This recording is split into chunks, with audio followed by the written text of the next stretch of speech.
Welcome you all to TikTok YouTube channel. Hope all are staying safe and happy. So, in the video clip, I have to share some important things. So, almost 7 to 8 videos on my channel. So, that's feedbacks that will be helpful for me. Upcoming videos improve that will be helpful.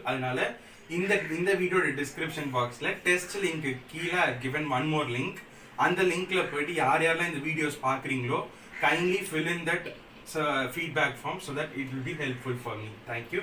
So today's quiz abindra concept la last video la nama keta question who is the first Indian to go to moon? So adoda correct answer is Rakesh Sharma. In the video today's quiz question enadana, in which country football is a national sport? The four options are Argentina, Brazil, America and Spain.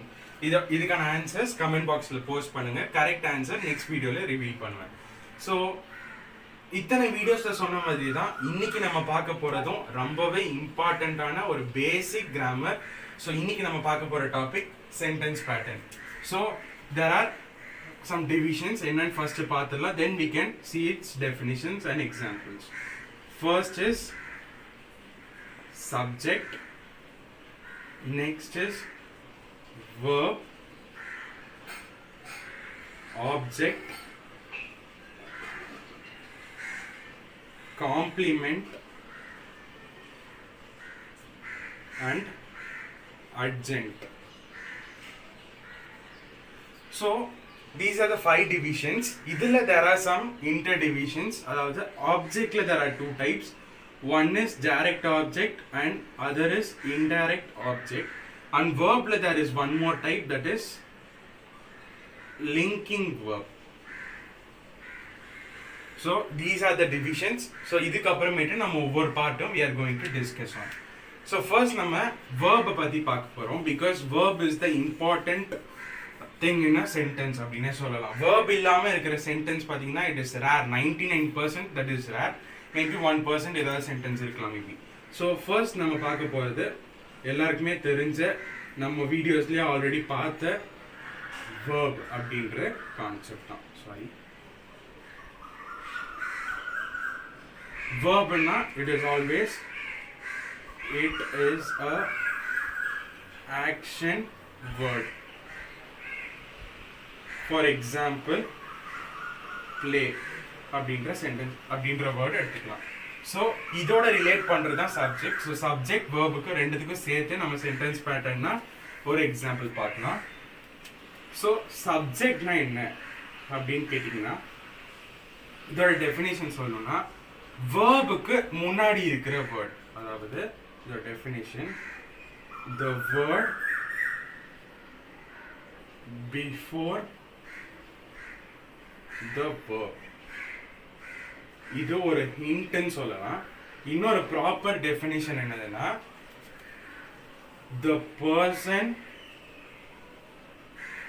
who does the verb is called subject. So இதுக்கு ஒரு example sentence எழுதுறேன். he sing அப்படின்ற ரெண்டு word இருக்கு இல்லையா? So இதில் ஜென்ரலாக நான் வேர்ப்னா ஆக்ஷன் வேர்டுன்னு சொல்லியாச்சு. இந்த he sing இதில் sing is the action word. So இதுதான் verb.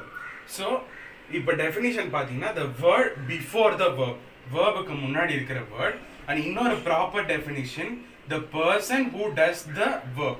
இந்த சிங்கை யார் பண்றா? So he. ஸோ இதுதான் subject. So this is an example for subject verb. So subject ka verb ka definition paathachu. Next we are going to see about object. Object la there are 2 divisions, but first main object பத்தி பார்த்திரலாம். Next we can see about direct and indirect object.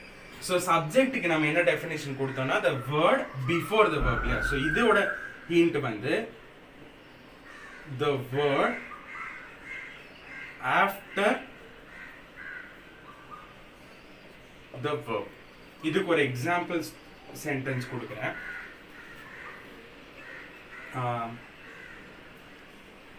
he ate an apple. So in the sentence la ate அதாவது eat ஓட past tense தான் ate. So eatங்கிறது ஒரு verb. So automatically ate அப்படின்றதும் it comes under verb. So subject ஓட definition என்ன பார்த்தோம்னா verbக்கு முன்னாடி என்ன word இருக்கோ இந்த ateன்றது யார் பண்ணாங்களோ they are called as subject. So இங்க ஆப்பிள்னு ஒன்று இருக்கே அப்படின்னு என்னன்னு கேட்டிங்கன்னா இந்த ate அதாவது இந்த verbக்கு அப்புறம் உள்ள word. So that is object. நான் ஆப்ஜெக்ட்டும் காம்ப்ளிமெண்ட்டையும் have to compare and say. So அதனால first காம்ப்ளிமெண்ட் பார்த்துடலாம், then we can discuss about object and complement. அதுக்கப்புறம் டைரக்ட் இன்டைரக்ட் ஆப்ஜெக்ட் பற்றி பார்க்கலாம். ஸோ காம்ப்ளிமெண்ட்னா என்னன்னு கேட்டிங்கன்னா காம்ப்ளிமெண்ட்ன்றது இப்போ ஆப்ஜெக்ட்டுக்கு என்ன டெஃபினிஷன் கொடுத்தோம்னா the word that is found after verb. So அதே மாதிரி இதுக்கும் அதே hint, the word used after verb. But so சரிடா இதுக்கும் அதே தான் அதுக்கும் அதே டெஃபினிஷன் தான். அப்போ ஆப்ஜெக்ட்டுக்கு காம்ப்ளிமெண்ட்டுக்கு என்ன டிஃப்ரென்ஸ் அப்படின்னு சொல்றது, ஆப்ஜெக்ட் அப்படிங்கிறது நான் லிவிங் திங்ஸ்,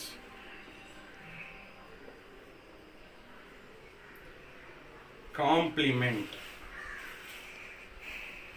அப்படிங்கிறது லிவிங் திங். ஸோ இது கூட எக்ஸாம்பிள் பார்க்கலாம். ரெண்டு எக்ஸாம்பிள் எடுக்கிறேன். One as I set he ate an apple. இன்னொன்று he play cricket.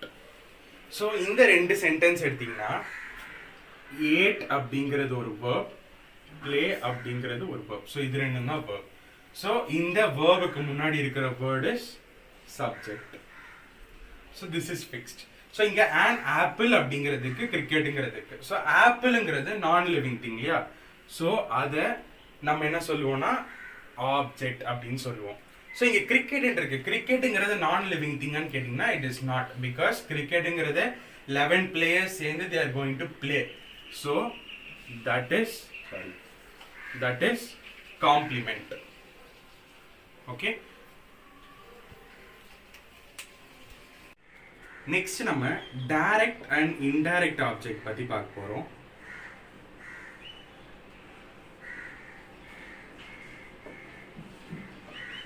So as I already said, ஆப்ஜெக்ட்ங்கிறது எல்லாருக்குமே தெரியும்ல. ஸோ அதில் there is one category that is direct indirect. இதுக்கு ஒரு எக்ஸாம்பிள் பார்க்கலாம். My friend gave me a pen அப்படின்னு எடுத்துக்கிட்டீங்கன்னா, ஸோ give அப்படின்ற வேர்டோட பாஸ்ட் டென்ஸ் தான் gave.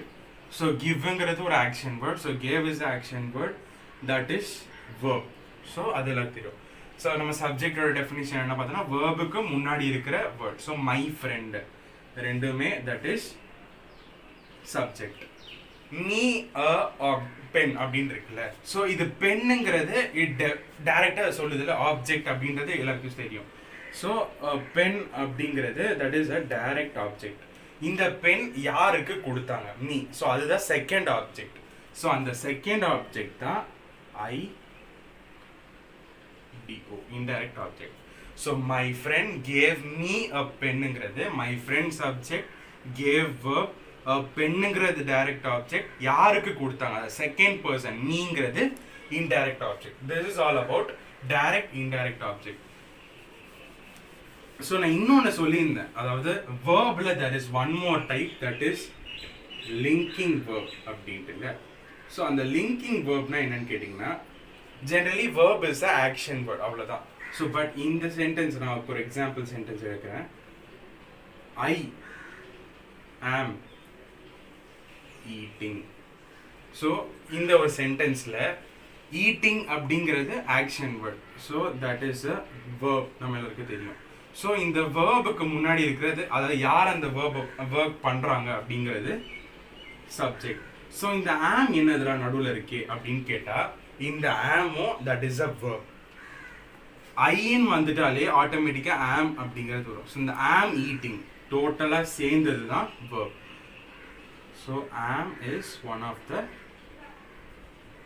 linking verb. இன்னொரு சென்டென்ஸ் கூட பார்க்கலாம். he is playing அப்படின்னு எடுத்துக்கிட்டிங்கன்னா, பிளேயிங்ன்றது verb, யார் பண்ணுறா ஹீன்றது சப்ஜெக்ட். ஸோ இந்த இஸ் என்னது அப்படின்னா இஸ் பிளேயிங். ஸோ ஹீயோட அந்த verb இஸ் பிளேயிங்ன்றது that is a verb. So இது வந்து லிங்கிங் verb, பட் நம்ம ஜென்ரலாக verb தான் மென்ஷன் பண்ணுவோம். லாஸ்ட் நம்ம பார்க்க போகிற டாபிக் வந்து தட் இஸ் adjunct.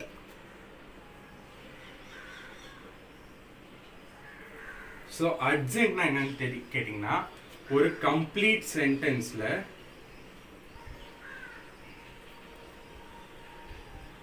அதாவது ஒரு மீனிங் உள்ள ஒரு கம்ப்ளீட் சென்டென்ஸில் ஒரு டெயில் வேர்ட், இந்த டெயில் வேர்ட் தான் அட்ஜென்ட். ஸோ இதுக்கு ஒரு எக்ஸாம்பிள் எடுத்தால், ஜென்ரலி நம்ம இது வந்து ஆல்ரெடி சொல்லியிருக்கேன், ஒரு குவாலிட்டியை டிஸ்கிரைப் பண்ணுங்க. ஸோ அந்த மாதிரி தான். He plays football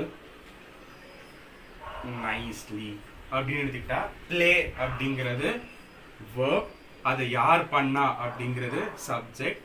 ஸோ இப்போ ஆப்ஜெக்டா காம்ப்ளிமெண்டான்ற ஒரு டவுட் வரும். ஃபுட்பாலுங்கிறது 11 players விளையாடுற ஒரு game. So that is a living thing, அதனால திஸ் இஸ் காம்ப்ளிமெண்ட். ஸோ இந்த நைஸ்லின்னு ஒரு வேர்ட் இருக்குல்ல, அது நம்ம எப்படி ஃபுட்பால் விளையாடுறோம் அந்த அந்த குவாலிட்டியை சொல்றதுனால திஸ் இஸ் அட்ஜென்ட். அதாவது இந்த வேர்ட் இல்லாமையே this sentence is complete. He plays football அப்படிங்கிறது that is a complete sentence. அந்த வேர்ட் அந்த சென்டென்ஸ்ல இது ஒரு எக்ஸ்ட்ரா மீனிங் கொடுக்குது. So that is a tail word and that is adjunct. This is all about sentence pattern. So இதுதான் almost ஒரு complete sentence pattern பார்த்தாச்சு இன்னைக்கு. இதுக்கான டெஸ்ட் லிங்க் வந்து டிஸ்கிரிப்ஷன் பாக்ஸில் கொடுத்துருக்கேன். You can attend, it will be helpful. Already video ஸ்டார்டிங்கில் சொன்ன மாதிரி கைண்ட்லி அந்த டெஸ்ட் லிங்க் கீழே இருக்கிற ஃபீட்பேக் ஃபார்ம் கைண்ட்லி ஃபில் பண்ணுங்கள். It will be helpful for me to improve in the upcoming videos. So நான் லாஸ்ட் 2 to 3 வீடியோஸில் இது தான் சொல்கிறேன். Stay home, stay safe, wear a mask, be positive, இப்போ தான். So and one more kind request, இந்த channel எல்லாருக்குமே share பண்ணுங்கள். ஒவ்வொரு வீடியோஸுமே ரொம்பவே இம்பார்ட்டண்ட்டாக இருக்கும், எல்லாருக்கும் ஹெல்ப்ஃபுல்லாக இருக்கும். I believe that and hopefully that happens. So thank you so much.